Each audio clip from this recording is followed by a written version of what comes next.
Bonjour à tous, bienvenue sur Sensation. Je suis aujourd'hui avec Alain-Michel Béat, exposant et membre de l'organisation de la Fête des Bons Plans. Bonjour. Bonjour.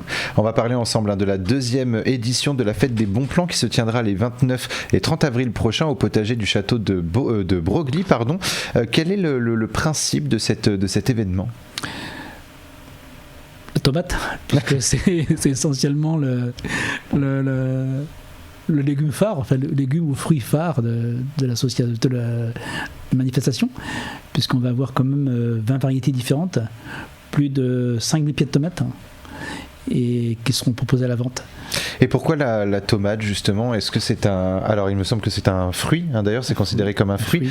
Vous considérez que c'est un fruit qui reste en vogue justement, qui reste aimé de tous ? Complètement. La tomate, on peut faire tomate sous toutes les variétés, peu importe comment elle est cuisinée, la tomate reste toujours crue, cuite, en coulis, n'importe quoi. On peut mettre des consommés de tomates.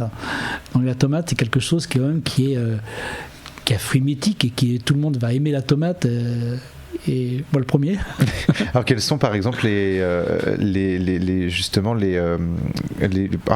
différentes tomates qui existent, les différentes variétés de tomates ? Alors, il en existe je pense une multitude, mais quelques-unes peut-être qu'on ne connaîtrait pas. Alors justement, donc là on va avoir la Gregory Altaïr, qui est une tomate qui est rose. On a la Russian Green, l'ananas poire, qui est une tomate en forme de poire qui est plutôt jaune. La tomate orange, c'est un fruit qui est très très gros. On a la cerise jaune, ce sont tout petits fruits. On a la cerise allongée qui elle est jaune et rouge. Et d'autres variétés comme par exemple également la cherry black, c'est un petit fruit, tomate orange, voilà.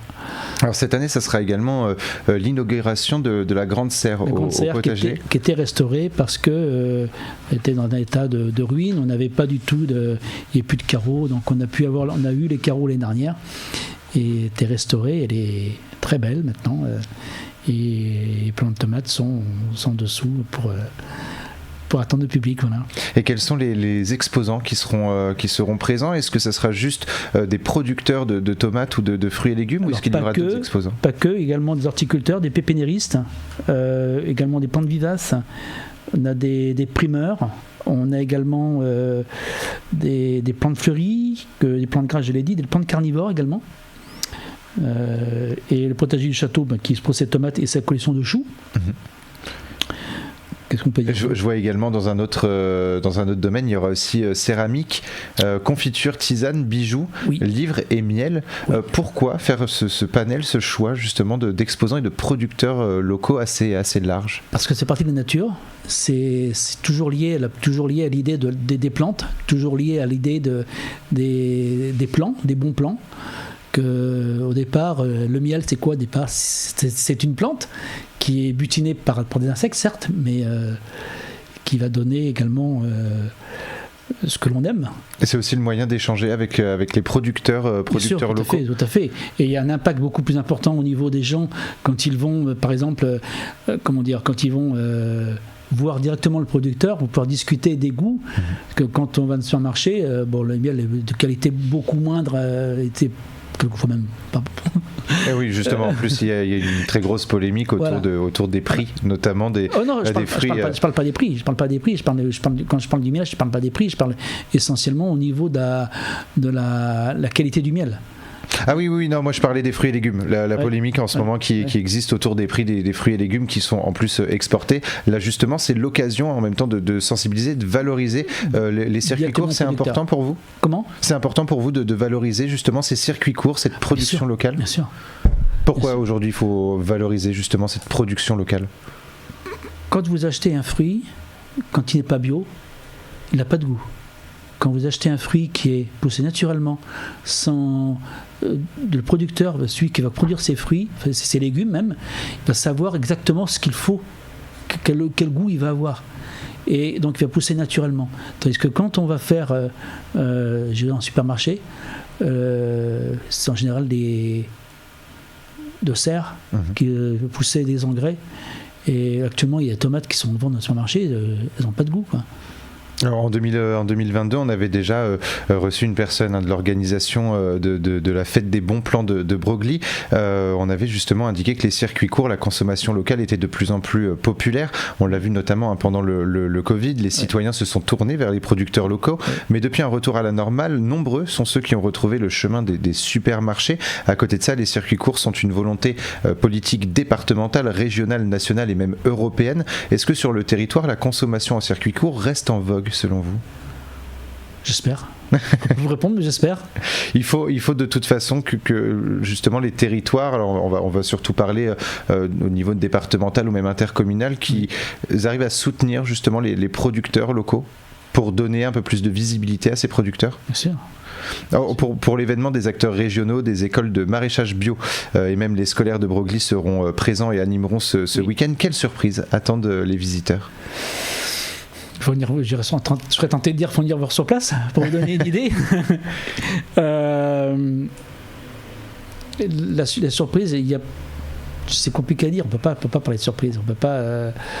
Surprise, c'est perçu différemment selon les personnes que vous allez. Mais pourquoi les scolaires ? Pourquoi C'est une génération de demain.